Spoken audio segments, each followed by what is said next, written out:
അള്ളാഹുവിന്റെ തിരുദൂതന്റെ പ്രിയപ്പെട്ട മകൾ ഫാത്തിമ ബീവി റളിയല്ലാഹു തആല അൻഹ മരണപ്പെടുന്നതിന്റെ കുറച്ച് ദിവസങ്ങൾക്ക് മുൻപ് ഭർത്താവ് അലി ഇബ്നു അബീ ത്വാലിബിന്റെ മടിയിൽ തലവെച്ച് ഇങ്ങനെ കിടക്കും. ഫാത്തിമ റളിയല്ലാഹു തആല അൻഹ അള്ളാഹുവിന്റെ പ്രവാചകന്റെ പ്രിയപ്പെട്ട മകള് അലി ഇബ്നു അബീ ത്വാലിബിന്റെ മുഖത്തേക്ക് ഇങ്ങനെ നോക്കി നിൽക്കുമ്പോ ഭർത്താവ് അലി റളിയല്ലാഹു അൻഹു ചോദിക്കുന്നുണ്ട്, എന്തേ ഫാത്തിമ, എന്തേ ഇങ്ങനെയൊരു നോട്ടം? ഫാത്തിമ ബീവി അല്പം പുഞ്ചിരിയായിട്ട് ചോദിച്ചു, അലി, ഞാൻ മരിച്ചാൽ നിങ്ങൾ വേറെ കല്യാണം കഴിക്കുവോ? ചോദ്യത്തിന്റെ മുൻപിൽ ഒന്ന് പതറിയ അലി റളിയല്ലാഹു അൻഹു പുഞ്ചിരിയോടെ വീണ്ടും ഫാത്തിമ ബീവിന്റെ മുഖത്തേക്ക് നോക്കിയപ്പോ ഫാത്തിമ ബീവി വീണ്ടും ചോദിച്ചു, പറ അലി, ഞാൻ മരിച്ചാൽ നിങ്ങൾ വേറെ കല്യാണം കഴിക്കുവോ? ഫാത്തിമ ബീവിന്റെ മുഖത്തേക്ക് നോക്കി അലിയാർ തങ്ങൾ പറഞ്ഞു, എന്ത് ചോദ്യ ഫാത്തിമ, ഞാൻ അതിനെപ്പറ്റി ചിന്തിച്ചിട്ടില്ല. ഫാത്തിമ റളിയല്ലാഹു തആല അൻഹ റസൂലുള്ളാഹിന്റെ പ്രിയപ്പെട്ട മകൾ, ആ പ്രവാചകന്റെ പ്രിയപ്പെട്ട പൊന്നോമന മകൾ അലി ഇബ്നു അബീ ത്വാലിബിന്റെ തോളിലേക്ക് കൈയിട്ട് പതുക്കെ താഴ്ത്തി കവളത്തൊരു ചുംബനം കൊടുത്തിട്ട് പറഞ്ഞു, അലി, ഞാൻ മരിച്ചാലും നിങ്ങൾ വേറെ കല്യാണം കഴിക്കണം. ആ കല്യാണം കഴിക്കേണ്ടത് ആരെയാണെന്നറിയോ അലി? എന്റെ മൂത്ത മകൾ സൈനബയുടെ, എന്റെ മൂത്ത ജ്യേഷ്ഠത്തി സൈനബയുടെ മകൾ യമാമ റളിയല്ലാഹു അൻഹാനെ കല്യാണം കഴിക്കണം. അള്ളാഹുവിന്റെ ഹബീബിന്റെ മകൾ, മൂത്ത മകൾ സൈനബ ബീവി, രണ്ടാമത്തത് റുഖിയ ബീവി, മൂന്നാമത്തത് ഉമ്മു കുൽസും, നാലാമത്തത് ഫാത്തിമ ബീവി.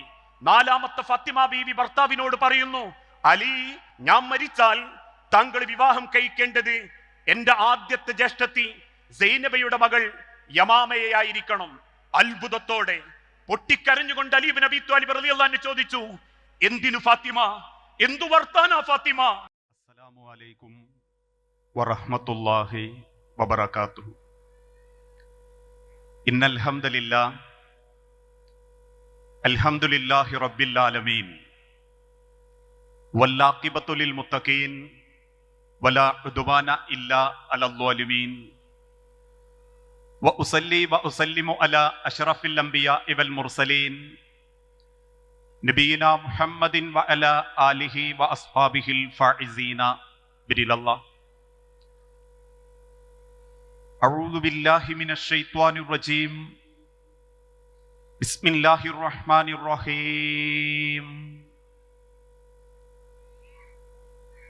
വമിനൻ നാസി മൻ യഖൂലു ആമന്നാ ബില്ലാഹി വബിൽ യൗമിൽ ആഖിർ വമാ ഹും ബിമുഅ്മിനീൻ. റബ്ബി ഇശ്റഹ് ലി സുദ്രി വയസ്സിർ ലി അംരി.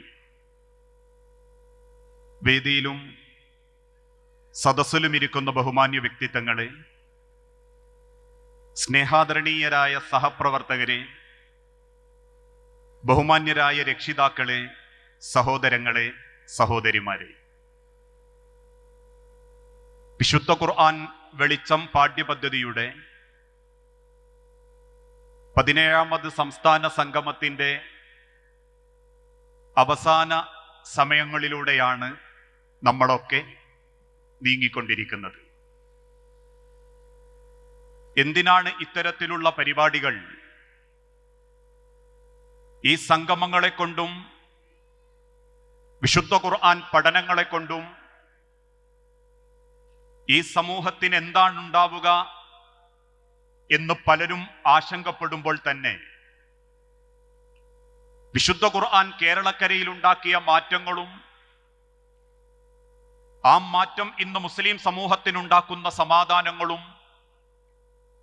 ആർക്കും നിഷേധിക്കാൻ പറ്റാത്തൊരു സത്യമായി പുലർന്നുകൊണ്ടിരിക്കുകയാണ്. അള്ളാഹു വിശുദ്ധ ഖുർആനിലൂടെയും നബി സല്ലല്ലാഹു അലൈഹി വസല്ലമയിലൂടെയും കാണിച്ചു തന്ന ഏതൊരു കാര്യങ്ങളും, അത് ഇബാദത്താണെങ്കിലും കർമ്മങ്ങളാണെങ്കിലും, അതുകൊണ്ടൊക്കെ റബ്ബ് സുബ്ഹാനഹു വ തആല ഉദ്ദേശിച്ചത് നമ്മളുടെ ചില അടയാളപ്പെടുത്തലുകളും ശാരീരികമായ ചില കാര്യങ്ങളും റബ്ബിന് കാണണം എന്ന തീരുമാനത്തിലോ നിശ്ചയത്തിലോ അല്ല. മറിച്ച് ഇസ്ലാമിലെ ഏതൊരു ആരാധനാകർമ്മങ്ങളും മുസ്ലിം സമൂഹത്തിന് വേണ്ടി നിശ്ചയിച്ചു കൊടുത്ത പ്രപഞ്ചത്തിന്റെ സൃഷ്ടാവ് ആ വിശ്വാസം കൊണ്ടും ഇബാദത്ത് കൊണ്ടും വ്യക്തമായൊരു മാറ്റം ഉൾക്കൊള്ളാൻ വേണ്ടിയാണ് ആവർത്തിച്ച് വിശുദ്ധ ഖുർആനിലൂടെ കൽപ്പിച്ചിട്ടുള്ളത്. ഉദാഹരണമായി, എന്തിനാണ് നമസ്കാരം എന്ന ചോദ്യത്തിന് നമ്മളിൽ പലർക്കുമുള്ള മദ്രസ വിദ്യാഭ്യാസ കാലഘട്ടത്തിൽ പഠിച്ച ഒരു മറുപടി അൽ അഹദുല്ലദീ ബൈനനാ വ ബൈനക്കും, നമ്മളും കാഫിരീങ്ങളും നമ്മളും അമുസ്ലിമീങ്ങളും തമ്മിലുള്ള വ്യത്യാസം അസ്സലാത്ത്, അത് നമസ്കാരമാണ്. അതുകൊണ്ട് ആര് നമസ്കരിക്കുന്നുവോ അവൻ മുഅ്മിനാണ്, ആര് നമസ്കരിക്കുന്നില്ലയോ അവൻ കാഫിറാണ് എന്ന ഒരു വിവരത്തിന്മേലാണ് ഇന്ന് പലരും മുൻപോട്ട് പോയിക്കൊണ്ടിരിക്കുന്നത്. ഇതേ ചോദ്യം മദീനത്തെ പള്ളിയിൽ വെച്ച് സ്വഹാബത്തിനോട് നബി സല്ലല്ലാഹു അലൈഹി വസല്ലമ ചോദിച്ചു, സ്വഹാബത്തെ, എന്തിനാണ് നമസ്കാരം? പല അഭിപ്രായങ്ങളും പല ഭാഗത്തു നിന്നും സ്വഹാബത്ത് അവതരിപ്പിച്ചപ്പോ ആ അഭിപ്രായങ്ങളൊന്നും അല്ല എന്ന് തോന്നിയ സമയത്ത് സ്വഹാബാക്കൾ തിരിച്ചു ചോദിച്ചു, എങ്കിൽ പറ റസൂലേ, അല്ലാഹു വ റസൂലുഹു അഅലം, അള്ളാഹുവിനും അവന്റെ പ്രവാചകനും മാത്രമേ അറിയൂ, എന്താണ് അതുകൊണ്ട് റബ്ബ് ഉദ്ദേശിച്ചത് എന്ന് അതുകൊണ്ട് നിങ്ങൾ പറ. ആ ചോദ്യത്തിന്റെ മറുപടിയായി അള്ളാഹുവിന്റെ ഹബീബ് തന്റെ സ്വഹാബത്തിന് ബോധ്യപ്പെടുത്തി കൊടുത്തത് ഒരു കഥയായിരുന്നു. സ്വഹാബത്തെ, നിങ്ങളുടെ ഓരോരുത്തരുടെയും വീടിന്റെ മുൻപിലൂടെ ഒരു പുഴ ഒഴുകുന്നുണ്ട് എന്ന് നിങ്ങൾ വിചാരിക്കുക. നിങ്ങൾ ഓരോരുത്തരും ദിവസം 5 തവണ വൃത്തിയായി സമയമെടുത്ത് നിങ്ങൾ അതിൽ കുളിക്കുമ്പോ നിങ്ങളെ ശരീരത്തിൽ വല്ല മാലിന്യങ്ങളും ഉണ്ടാകുമോ? സഹാബത്ത് ഒന്നടങ്കം പറഞ്ഞു, ഇല്ല പ്രവാചകരെ. എങ്കിൽ അതുപോലെയാണ് നമസ്കാരം. 5 വക്ത് നമസ്കരിക്കുന്ന ഒരു മുസ്ലിമിന്റെ ജീവിതത്തിൽ അള്ളാഹു സൂക്ഷിക്കാൻ കൽപ്പിച്ച പാഠങ്ങളും അവന്റെ സ്വഭാവത്തിന്റെ വിശുദ്ധിയും അവന്റെ കർമ്മത്തിന്റെ ഭംഗിയും ജീവിതത്തിൽ പടച്ച റബ്ബ് സൂക്ഷിക്കാൻ പറഞ്ഞതൊക്കെ സൂക്ഷിക്കാൻ സാധിക്കുന്നില്ലെങ്കിൽ അവനെ സംബന്ധിച്ചിടത്തോളം ആ നമസ്കാരം കേവലം യാന്ത്രികമായ ഒരു പ്രകടനം മാത്രമായി ചുരുങ്ങും. ഇന്നൊക്കെ ചിലരെ നമ്മൾ കാണാറില്ലേ, പള്ളിയിലേക്കൊക്കെ പോകുമ്പോ സഫ് നിൽക്കുന്ന സമയത്ത് ആ സഫിനിടയിലുള്ള വിടവ് 1 ഇഞ്ച് പോലും ഇല്ലാതെ ചില ആളുകൾ തന്റെ ചെറിയ വിരലുകൾ ചേർത്ത് വെച്ച് ഒപ്പിച്ചു നിർത്തും. വളരെ ഭംഗിയിൽ അടുത്തുള്ള ആളുകളുടെ കാല് പിടിച്ച് അടുത്തേക്ക് വലിക്കും. എന്നിട്ട് അവന്റെ ചെറിയ വിരലിനോട് സ്വന്തം ചെറിയ വിരൽ ചേർത്ത് വെച്ച് മുൻപിലുള്ള ഇമാമ് പറയും, സവ്വു സുഫൂഫക്കും എന്ന് കേൾക്കുമ്പോഴേക്കും ഒന്ന് പിന്നാലേക്ക് നോക്കി, ഒന്ന് മുന്നിലേക്ക് നോക്കി, സഫുകളൊക്കെ കൃത്യമായി വടവില്ലെന്ന് ബോധ്യപ്പെടുത്തി റബ്ബിന്റെ മുൻപിൽ 4 റക്അത്ത് സുന്ദരമായി നമസ്കരിച്ച് പുറത്തേക്കിറങ്ങുന്ന മനുഷ്യന്റെ മനസ്സിൽ കുടുംബത്തിന്റെ ബന്ധം ചേർത്ത് പിടിക്കാനും ആ ബന്ധം ഇപ്പോഴും അലോഗ്യത്തിലുമാണെങ്കിൽ എന്ത് നേട്ടമാ മനുഷ്യരെ നമസ്കാരം കൊണ്ട് നമുക്കുണ്ടാക്കാൻ സാധിച്ചത്? പരിശുദ്ധ റമദാൻ മാസത്തിന്റെ പകലുകളിൽ പട്ടിണി കടന്ന് രാത്രികളിൽ കുടുംബത്തിലേക്ക് ഇബാദത്തിന്റെ ഭംഗിയോടെ ജീവിച്ച 30 ദിവസം യാത്ര ചൊല്ലിയിട്ടും ഇന്നും മനസ്സിന്റെ പകയും വെറുപ്പും വിദ്വേഷവും അഹന്തയും അഹങ്കാരവും പൊച്ചവും പൊങ്ങച്ചവും ഉപേക്ഷിക്കാനുള്ള മനസ്സില്ലെങ്കിൽ അവരെ തൊട്ട റബ്ബ് പഠിപ്പിച്ചത് ആമിലത്തുൻ നാസിബ തസ്ലാ നാറൻ ഹാമിയ. എന്റെ അരികിലേക്ക് ചിലർ പരലോകത്ത് വരും, ഒരുപാട് ഇബാദത്തുകൾ ചെയ്ത കണക്കുമായി, നമസ്കാരത്തിന്റെ ഭംഗിയുമായി, നോമ്പിന്റെ വിശേഷങ്ങളുമായി, കഅബാലയം പോലും തവാഫ് ചെയ്ത ഭംഗിയുമായി അവരെന്റെ അടുത്തേക്ക് വരുമ്പോ അവർക്ക് ഞാൻ നിശ്ചയിച്ചിട്ടുള്ളത് തസ്ലാ നാറൻ ഹാമിയ, കത്തിജ്വലിക്കുന്ന അഗ്നിയാണെന്ന് അല്ലാഹു തആല പഠിപ്പിക്കാനുള്ള കാരണം ഇന്ന് ചിലരുടെ ഇബാദത്തിന്റെ ഭംഗി അവരുടെ സ്വഭാവത്തിൽ കൊണ്ടുവരാൻ സാധിക്കാത്തത് കൊണ്ടാണ്. അതുകൊണ്ടാ ലോകത്തിന്റെ ഹബീബായ നബി തങ്ങൾ ഒരിക്കൽ ഓർമ്മപ്പെടുത്തി, അക്മലൽ മുഅ്മിനീന, ഒരു മുഅ്മിനിന്റെ വിശ്വാസം പൂർത്തീകരിക്കപ്പെടുന്നത് അവൻ 5 വക്തിനും പള്ളിയിലുണ്ടോ എന്ന് നോക്കിയിട്ടല്ല, അവന്റെ നെറ്റിത്തടത്തിലെ നിസ്കാരത്തേമ്പും ഉടുക്കുന്ന പർദ്ദയും നോക്കിയിട്ടല്ല, നാട്ടിലെ ഖുർആൻ ക്ലാസുകളോ ചെയ്തു തീർക്കുന്ന ഹജ്ജോ ജീവിതത്തിൽ ഓതി തീർക്കുന്ന ഖുർആനിക വചനങ്ങളോ ഇതൊന്നുമല്ല ഒരു മനുഷ്യന്റെ വിശ്വാസത്തിന്റെ പൂർത്തീകരണം. അക്മലൽ മുഅ്മിനീന ഈമാനൻ അഹ്സനുക്കും ഖുലുക, അവന്റെ സ്വഭാവം അവൻ നന്നാക്കണം. സ്വഭാവം നന്നാക്കാൻ സാധിച്ചിട്ടില്ലെങ്കിൽ അവൻ ചെയ്യുന്ന ഇബാദത്തുകൾ നാളെ റബ്ബിന്റെ മുൻപിൽ അവന് പോലും ഉപകാരപ്പെടാത്ത രീതിയിലായി മാറും. അതുകൊണ്ടായിരുന്നു മുആദ് റളിയല്ലാഹു അൻഹുവിനെ യമനിലേക്ക് ദഅവത്തിനയക്കുമ്പോ അള്ളാഹുവിന്റെ ഹബീബായ നബി തങ്ങൾ അടുത്തേക്ക് വിളിച്ചിട്ട് പറഞ്ഞു, മുആദ്, താങ്കൾ യമനികളോട് ദീന് പറയുമ്പം അള്ളാഹുവിനെ ഭയപ്പെടേണ്ടതുപോലെ ഭയപ്പെടണം. ഇത്തഖില്ലാഹ ഹൈസുമാ കുൻത, താങ്കൾ എവിടെയായാലും ഏത് പ്രദേശത്താണെങ്കിലും താങ്കൾ അള്ളാഹുവിനെ ഭയപ്പെടണം. അതോടൊപ്പം തന്നെ വഖാലിഖുൻ നാസ ബിഖുലുഖിൻ ഹസന, ജനങ്ങളോട് ഏറ്റവും മനോഹരമായ സ്വഭാവത്തോടുകൂടി പെരുമാറണം എന്നും അല്ലാഹു തആലയുടെ പ്രവാചകൻ തന്റെ സ്വഹാബത്തിനെ ബോധ്യപ്പെടുത്തി കൊടുത്തു. പ്രിയപ്പെട്ട സഹോദരങ്ങളെ, അള്ളാഹുവിന്റെ വിശുദ്ധ ഖുർആനിലെ 114 സൂറത്തുകളിലുള്ള 6000 ആയത്തുകളിൽ ഭൂരിഭാഗവും റബ്ബ് സംസാരിക്കുന്നത് നമ്മളുടെ വിശ്വാസത്തോടൊപ്പം സ്വഭാവത്തിന്റെയും ജീവിതത്തിന്റെയും ഭംഗിയെ പരിചയപ്പെടുത്തിക്കൊണ്ടാണ്. അതുകൊണ്ടാ റബ്ബ അള്ളാഹുവിന്റെ ആയത്ത് പഠിപ്പിച്ചതും വലാ തുസഇർ ഹദ്ദക ലിന്നാസ്, നീ ഒരിക്കലും ജനങ്ങളോട് ഒരു ചെറിയ അല്ലെങ്കിൽ അവനെ ചെറുതായിട്ട് കണ്ട് സംസാരിക്കരുത്. നിന്റെ മുഖം അവന് നേരെ നീ ചൊളിക്കരുത്. വലാ തംശി ഫിൽ അർളി മറഹ, അഹങ്കാരത്തോടുകൂടി പടച്ചോന്റെ മണ്ണിന്റെ മേലെ നീ ജീവിക്കാനും പാടില്ല.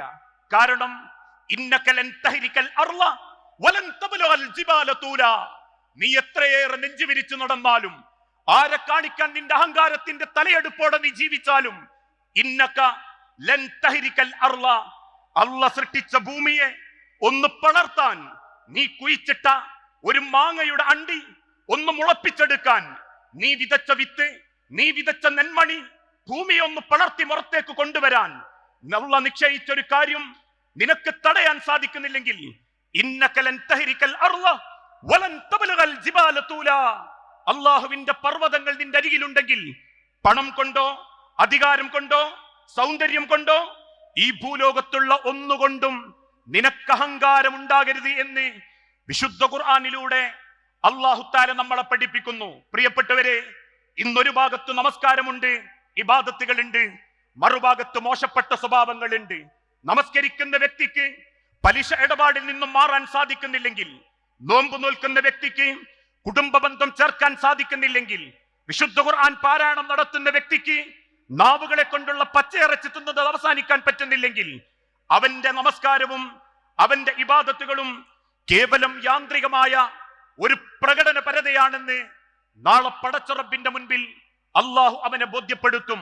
അതുകൊണ്ട് മുസ്ലിം സമൂഹത്തോട് ആവർത്തിച്ച് അല്ലാഹു തആല പഠിപ്പിച്ചു, നാളെ റബ്ബിന്റെ മുൻപിലേക്ക് എത്തുമ്പോ ഓരോ കാര്യങ്ങളെ കുറിച്ചും റബ്ബ് നിങ്ങളോട് വിചാരണ ചെയ്യുമ്പോ നിങ്ങൾക്ക് റബ്ബിനോട് പറയാൻ ഏത് രംഗത്തും മറുപടി ഉണ്ടാകണം. ഒരു വ്യക്തി എന്ന നിലക്ക്, ഒരു കുടുംബം എന്ന നിലക്ക് ആലോചിച്ചു നോക്കൂ. ആയിഷ റളിയല്ലാഹു തആല അൻഹയോട് അള്ളാഹുവിന്റെ ഹബീബിനെ പറ്റി ചോദിച്ചപ്പോ പുഞ്ചിരിയോടെ ആയിഷ ബീവി തിരിച്ചു പറഞ്ഞത് എന്താ? കാന ഖുലുഖുഹു അൽ ഖുർആൻ, അദ്ദേഹത്തിന്റെ സ്വഭാവം ഖുർആൻ ആയിരുന്നു. ഖുർആൻ പഠിച്ചിട്ടും വീട്ടിന്റെ അകത്തുള്ള ആളുകളോട് മര്യാദക്ക് പെരുമാറാൻ പറ്റുന്നില്ലെങ്കിൽ, ഖുർആൻ പഠിച്ചിട്ടും നാവിനെ നിയന്ത്രിക്കാൻ പറ്റുന്നില്ലെങ്കിൽ, വിശുദ്ധ ഖുർആൻ പഠിച്ചിട്ടും സർട്ടിഫിക്കറ്റുകൾ വാങ്ങിയിട്ടും തന്റെ കുടുംബത്തിന്റെ ബന്ധം ചേർക്കാൻ സാധിക്കുന്നില്ലെങ്കിൽ, ഖുർആൻ പഠിച്ചിട്ടും ഭർത്താവിനോടുള്ള കടമ നിർവഹിക്കാൻ പറ്റുന്നില്ലെങ്കിൽ, ഖുർആൻ പഠിച്ചിട്ടും മക്കളോടുള്ള ബാധ്യത നിർവഹിക്കാൻ പറ്റുന്നില്ലെങ്കിൽ, അവരെ അള്ളാഹു പരിചയപ്പെടുത്തിയത് കമസലിൽ ഹിമാരി, ഗ്രന്ഥം ചുമക്കുന്ന കഴുതകൾ എന്ന അർത്ഥത്തിലാണെന്ന് വിശുദ്ധ ഖുർആനിലൂടെ പണ്ഡിതന്മാര് നമ്മളെ പഠിപ്പിച്ചു തരുന്നു. ജീവിതത്തിന്റെ ഏതേത് രംഗത്തും ആ മാറ്റം, ആ ഒരു നന്മ നമ്മിൽ നിന്ന് അല്ലാഹു തആല പ്രതീക്ഷിക്കുന്നുണ്ട്. യാന്ത്രികമായ ഇബാദത്തുകളെക്കാൾ അപ്പുറം ആ സ്വഭാവത്തിന്റെ മഹിമ. അതുകൊണ്ടാണല്ലോ പലപ്പോഴും നമ്മൾ കേൾക്കുന്ന ഒരു ചരിത്രമുണ്ട്. അള്ളാഹുവിന്റെ തിരുദൂതന്റെ പ്രിയപ്പെട്ട മകൾ ഫാത്തിമ ബീവി റളിയല്ലാഹു തആല അൻഹ മരണപ്പെടുന്നതിന്റെ കുറച്ച് ദിവസങ്ങൾക്ക് മുൻപ് ഭർത്താവ് അലി ഇബ്നു അബീ ത്വാലിബിന്റെ മടിയിൽ തലവെച്ച് ഇങ്ങനെ കിടക്കും. ഫാത്തിമ റളിയല്ലാഹു തആല അൻഹ അള്ളാഹുവിന്റെ പ്രവാചകന്റെ പ്രിയപ്പെട്ട മകള് അലി ഇബ്നു അബീ ത്വാലിബിന്റെ മുഖത്തേക്ക് ഇങ്ങനെ നോക്കി നിൽക്കുമ്പോ ഭർത്താവ് അലി റളിയല്ലാഹു അൻഹു ചോദിക്കുന്നുണ്ട്, എന്തേ ഫാത്തിമ, എന്തേ ഇങ്ങനെയൊരു നോട്ടം? ഫാത്തിമ ബീവി അല്പം പുഞ്ചിരിയായിട്ട് ചോദിച്ചു, അലി, ഞാൻ മരിച്ചാൽ നിങ്ങൾ വേറെ കല്യാണം കഴിക്കുവോ? ചോദ്യത്തിന്റെ മുൻപിൽ ഒന്ന് പതറിയ അലി റളിയല്ലാഹു അൻഹു പുഞ്ചിരിയോടെ വീണ്ടും ഫാത്തിമ ബീവിന്റെ മുഖത്തേക്ക് നോക്കിയപ്പോ ഫാത്തിമ ബീവി വീണ്ടും ചോദിച്ചു, പറ അലി, ഞാൻ മരിച്ചാൽ നിങ്ങൾ വേറെ കല്യാണം കഴിക്കുവോ? ഫാത്തിമ ബീവിന്റെ മുഖത്തേക്ക് നോക്കി അലിയാര് തങ്ങൾ പറഞ്ഞു, എന്ത് ചോദ്യ ഫാത്തിമ, ഞാൻ അതിനെപ്പറ്റി ചിന്തിച്ചിട്ടില്ല. ഫാത്തിമ റളിയല്ലാഹു തആല അൻഹ, റസൂലുള്ളാഹിന്റെ പ്രിയപ്പെട്ട മകൾ, ആ പ്രവാചകന്റെ പ്രിയപ്പെട്ട പൊന്നോമന മകൾ അലി ഇബ്നു അബീ ത്വാലിബിന്റെ തോളിലേക്ക് കൈയിട്ട് പതുക്കെ താഴ്ത്തി കവളത്തൊരു ചുംബനം കൊടുത്തിട്ട് പറഞ്ഞു, അലി, ഞാൻ മരിച്ചാലും നിങ്ങൾ വേറെ കല്യാണം കഴിക്കണം. ആ കല്യാണം കഴിക്കേണ്ടത് ആരെയാണെന്നറിയോ അലി? എന്റെ മൂത്ത മകൾ സൈനബയുടെ, എന്റെ മൂത്ത ജ്യേഷ്ഠത്തി സൈനബയുടെ മകൾ യമാമ റളിയല്ലാഹു അൻഹാനെ കല്യാണം കഴിക്കണം.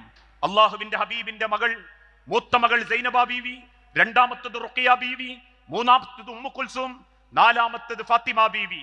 നാലാമത്തെ ഫാത്തിമ ബീവി ഭർത്താവിനോട് പറയുന്നു, അലി, ഞാൻ മരിച്ചാൽ താങ്കൾ വിവാഹം കഴിക്കേണ്ടത് എന്റെ ആദ്യത്തെ ജ്യേഷ്ഠത്തി സൈനബയുടെ മകൾ യമാമയെ ആയിരിക്കണം. അത്ഭുതത്തോടെ പൊട്ടിക്കരഞ്ഞുകൊണ്ട് അലി ഇബ്നു അബീ ത്വാലിബ് റളിയല്ലാഹു അൻഹു ചോദിച്ചു, എന്തിനു ഫാത്തിമ, എന്തു വർത്താനാ ഫാത്തിമ? ഫാത്തിമ ബീവി അലിയാര് തങ്ങളുടെ താടികളിലൂടെ പതുക്കെ കൈ താത്തി ആ രണ്ട് കൈകൾ കൊണ്ട് താടി രോമങ്ങൾ ചകഞ്ഞിട്ട് പറഞ്ഞു, അലി, ഞാൻ മരിച്ചാൽ ആ ഭാഗ്യം യമാമക്ക് കിട്ടണം.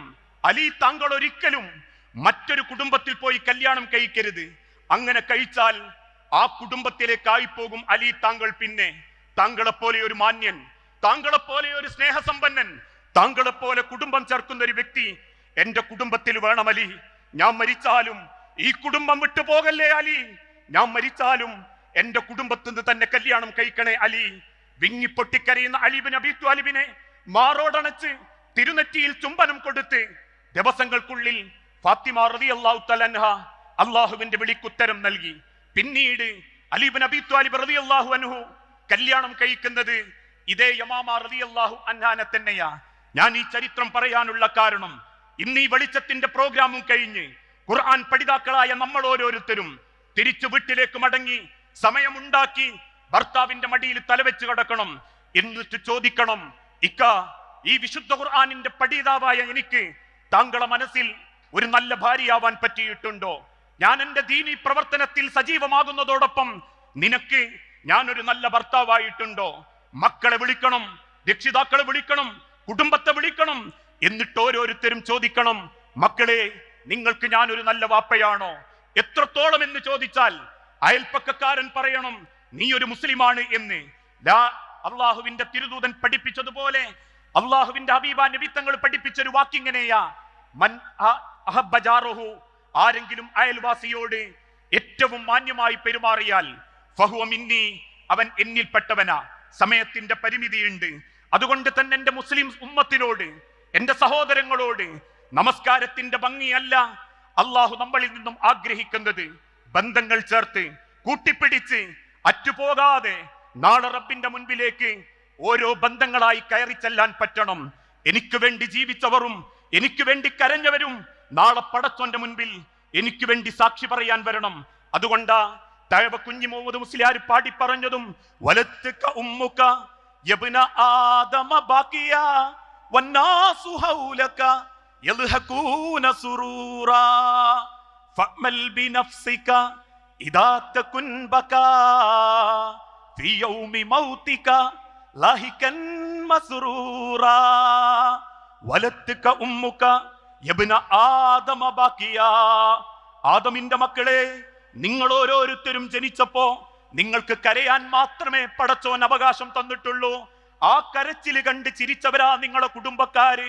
വന്നാസു ഹൗലക യൽഹഖൂന സുറൂറാ, നിങ്ങളുടെ മുഖത്തേക്ക് നോക്കി ആ കരച്ചില് കണ്ട് സന്തോഷിച്ചവർക്ക് നടുവിൽ ഫഅമൽ ബിനഫ്സിക ഇദാ തകുൻ ബകാ ഫി യൗമി മൗതിക ലാഹികൻ മസ്റൂറാ.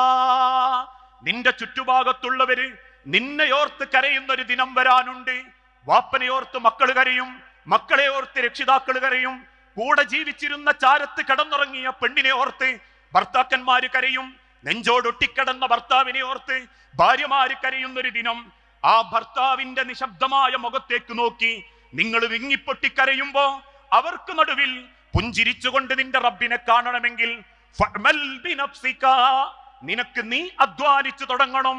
അള്ളാഹുവിന്റെ മണ്ണിലേക്ക് ചേർത്ത് കടത്തി 3 പിടി മണ്ണ് വാരിയിട്ട് അല്ലാഹുമ്മ സബ്ബിത്ഹു ഇൻദ സുആൽ എന്ന് കുടുംബക്കാര് ചൊല്ലിത്തന്ന് ആ പള്ളിക്കാട്ടിലെ 6 അടി മണ്ണിന്റെ അരികിൽ നിന്ന് 15 മിനിറ്റിന് ശേഷം കുടുംബക്കാര് തിരിച്ചു പോകുമ്പോ ആ പടച്ച റബ്ബിന്റെ മണ്ണിനടിയിൽ അള്ളാഹുവിന്റെ മണ്ണോട് ചേർന്ന് നീ ഒറ്റക്കാണ് കിടക്കേണ്ടതെങ്കിൽ ഫഅമൽ ബിനഫ്സിക, നിനക്ക് നീ അധ്വാനിച്ചു തുടങ്ങണം, നിന്റെ കയ്യിലുണ്ടാവണം. നിനക്ക് സ്വന്തം ആത്മവിശ്വാസത്തോടെ പറയാൻ പറ്റണം, വഖാല ഇന്നനീ മിനൽ മുസ്ലിമീൻ, ഞാനൊരു മുസ്ലിമായിരുന്നു.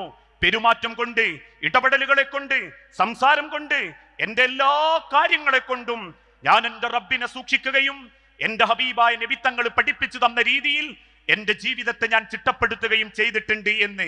ആ തിരിച്ചറിവാണ് മനുഷ്യരെ ഒരു മുസ്ലിമിന്റെ ഏറ്റവും വലിയ അറിവ്. നേടുന്ന അറിവുകളെക്കാൾ, കിട്ടുന്ന സർട്ടിഫിക്കറ്റുകളെക്കാൾ, മറ്റേത് സമ്മാനങ്ങളിലൂടെ, ഏതേത് സമ്മാനത്തിന്റെ ഗോപുരങ്ങൾ ആര് നമുക്ക് വാങ്ങി തന്നാലും എത്തിച്ചു തന്നാലും നമുക്കുണ്ടാവേണ്ട ആത്മവിശ്വാസം. കാരണം അത്രയേറെ നമ്മളെ കുടുംബങ്ങൾ നമ്മളിൽ നിന്നും കൈവിട്ടുകൊണ്ടിരിക്കുകയാ. ചുണ്ടിലെരിയുന്ന സിഗരറ്റും നാവിനടിയിൽ തിരുകലും മൂക്കിലേക്ക് വലിച്ചു കയറ്റലും ആണത്തത്തിന്റെ ലക്ഷണമായി നമ്മളെ മക്കളെ ആളുകൾ പഠിപ്പിക്കാൻ തുടങ്ങി. നവലിബറൽ ചിന്താഗതികൾ നമ്മളെ മക്കളെ സ്വാധീനിക്കാൻ തുടങ്ങി. 18 വയസ്സുകാരൻ 61 വയസ്സുള്ള ഉമ്മാനെ വെട്ടിക്കൊല്ലുന്നുണ്ടെങ്കിൽ അറസ്റ്റ് ചെയ്ത പോലീസുകാരനോട് ജനിപ്പിച്ചതിന്റെ കൂലിയാണ് കൊടുത്തതെന്ന് നിർദാക്ഷിണ്യം ഒരു 19 വയസ്സുകാരന് പറയാൻ പറ്റുന്നുണ്ടെങ്കിൽ, കുടുംബത്തിന്റെ ഭാരം ഏറ്റെടുക്കാൻ മടി കാണിച്ചതിന്റെ പേരിൽ 26 വയസ്സുള്ള ഒരു ചെറുപ്പക്കാരൻ 6 പേരെ നിഷ്കരണം വെട്ടിയും ചതച്ചും കൊന്നിട്ടുണ്ട് എങ്കിൽ, നിസ്സാരമായ ഒരു പാട്ട് നിലച്ചതിന്റെ പേരിലുള്ള കൂക്കുവിളി അവസാനം നഞ്ചക്കുകൊണ്ട് ഒരു 10ാം ക്ലാസ്സുകാരന്റെ തലയോട്ടി തല്ലിപ്പൊളിക്കുന്ന ചിന്തയിലേക്ക് എത്തിയിട്ടുണ്ടെങ്കിൽ, അപകടകരമായ ഒരു രീതിയിലേക്ക് നമ്മളെ തലമുറകൾ മാറിക്കൊണ്ടിരിക്കുകയാ. 21, 25, 30 വയസ്സായിട്ടും പഠിക്കണം എന്ന് പറഞ്ഞ് പഠിച്ചതിന്റെ പേരിൽ ജോലി വാങ്ങി കല്യാണം വേണ്ടെന്ന് വെക്കുന്ന പെൺമക്കൾക്ക് മുൻപിൽ കണങ്കാലിന്റെ മുകളിലേക്ക് ജീൻസും കണങ്കാലിൽ കറുത്ത ചരടും വ്യത്യസ്ത രൂപത്തിലുള്ള ഭംഗിയാർന്ന കോസ്മെറ്റിക് ഉപകരണങ്ങൾ കണ്ണിലും ചുണ്ടിലും ചായം തേച്ചും 2ാം ക്ലാസ്സിൽ പഠിക്കുന്ന മദ്രസയിലെ ഒരു ചെറിയ പിഞ്ചു പൈതലിന്റെ ചുണ്ടുകളിൽ പോലും കോസ്മെറ്റിക്കിന്റെ സൗന്ദര്യവർദ്ധക വസ്തുക്കൾ ഉപയോഗിച്ചു തുടങ്ങിയിട്ടുണ്ടെങ്കിൽ ഈ പോക്കപകടത്തിലേക്കാ. ഒരു ഭാഗത്ത് നമസ്കാരമുള്ള കുടുംബമാണെങ്കിലും, അള്ളാഹ് ആരാധിക്കുന്ന കുടുംബമാണെങ്കിലും, അള്ളാഹു പരിചയപ്പെടുത്തുന്ന ഒരു വാക്കുണ്ട്, നബിയേ, വമിനന്നാസി മൻ യഖൂലു ആമന്നാ. ചിലര് പറയും ജനങ്ങളെ കൂട്ടത്തിൽ അവർക്ക് അള്ളാഹുവിൽ വിശ്വാസമുണ്ടെന്ന്, പിന്നെ ഞങ്ങൾ നമസ്കരിക്കാറില്ലേ, ഞങ്ങൾ ഖുർആൻ ഓതാറില്ലേ, നിന്റെ അമ്മ ഖുർആൻ ക്ലാസ് പോകാറില്ലേ, വാപ്പ പള്ളി കമ്മിറ്റിയിലില്ലേ, വാപ്പ നാട്ടിലെ വെളിച്ചത്തിന്റെ പദ്ധതിയിലെ പഠിതാവല്ലേ, ആ പരിപാടി സംഘടിപ്പിച്ചത് വാപ്പയല്ലേ, അതിൽ വണ്ടിയറായത് ഉമ്മയല്ലേ എന്നൊക്കെ അവര് പറയും. നബിയേ, മൻ യഖൂലു ആമന്നാ ബില്ലാഹി വൽ യൗമിൽ ആഖിർ, ആഖിറമുണ്ട്, മരിച്ചു പോണം എന്നൊക്കെ അവർ പറയുമെങ്കിലും വമാഹും ബിമുഅ്മിനീൻ, അവർക്ക് ഈമാൻ എത്തിയിട്ടില്ല നബിയേ. ഹൃദയം തുളച്ചു കരയുന്ന ഈമാനിന്റെ ഭംഗി അവരുടെ ഹൃദയത്തിലേക്ക് എത്തിയിട്ടില്ല നബിയേ. അതെത്തണമെങ്കിൽ മനസ്സ് തുറന്ന് റബ്ബിനോട് പ്രാർത്ഥിക്കണം, റബ്ബേ, ഞാൻ പഠിച്ച വാക്കുകൾ എനിക്ക് ഉപകാരപ്പെടണം, എന്നെ ഒരു കഴുതയാക്കരുത് റബ്ബേ. അതല്ലേ ആവർത്തിച്ച് അല്ലാഹുവിന്റെ ഹബീബായ നബി തങ്ങൾ പഠിപ്പിച്ചതും നിങ്ങൾ ഓരോരുത്തരും തേടേണ്ട ഒരു പ്രാർത്ഥന. അല്ലാഹുമ്മ ഇന്നി, അല്ലാഹുവേ, ഞാൻ നിന്നോട് ചോദിക്കുന്നുണ്ട് നാഥാ, ഉപകാരപ്പെടുന്ന അറിവുകൾ, ഇൽമൻ നാഫിയൻ, എനിക്കൊരുപാട് അറിവുണ്ട്. ഏത് ഷോപ്പിൽ ഏത് ഭംഗിയുള്ള സാധനങ്ങൾ കിട്ടും, രാഷ്ട്രീയക്കാരൻ ആരെപ്പറ്റി എന്തു പറഞ്ഞു, കേരളത്തിലെ 140 മണ്ഡലങ്ങളിൽ ആരൊക്കെ ഭരിക്കുന്നുണ്ട്, എത്ര മന്ത്രിമാരുണ്ട്, സുപ്രസിദ്ധ സിനിമ നടനാര്, ഡൈവേഴ്സ് നടത്തിയവനാര്, ആധുനിക കാലഘട്ടത്തിലെ പാട്ടിന്റെ വരികൾ പോലും നാവിന്റെ അറ്റങ്ങളിൽ ഓർമ്മിച്ചു നടക്കുമ്പോ അള്ളാഹുവിനോട് പറയണം, നാഥാ, ഉപകാരമില്ലാത്ത അറിവുകളെക്കാൾ എന്റെ കബറിൽ വെളിച്ചം നൽകുന്ന അറിവുകളെ കൊണ്ട് എന്റെ ഹൃദയത്തെ നീ പ്രകാശിപ്പിക്കണം റബ്ബേ. ഇൽമൻ നാഫിയ, എനിക്ക് ആ പ്രകാശം വേണം റബ്ബേ. നാളെ എന്റെ മണ്ണിൽ അള്ളാഹുവിനെ കാണാൻ ആഗ്രഹിച്ച് എന്നെ എന്റെ കുടുംബം ചേർത്ത് കടത്തുമ്പോ നെറ്റിലെ വിയർപ്പ് തുള്ളികളുമായി എനിക്ക് എന്റെ റബ്ബിനെ കണ്ടുമുട്ടണം. അതിനെന്തു വേണം? എന്റെ ജീവിതം ശുദ്ധമാവണം. ആരുടെയും സർട്ടിഫിക്കറ്റ് എനിക്ക് വേണ്ട. നാട്ടുകാരെ സർട്ടിഫിക്കറ്റ് നമുക്ക് വേണ്ട.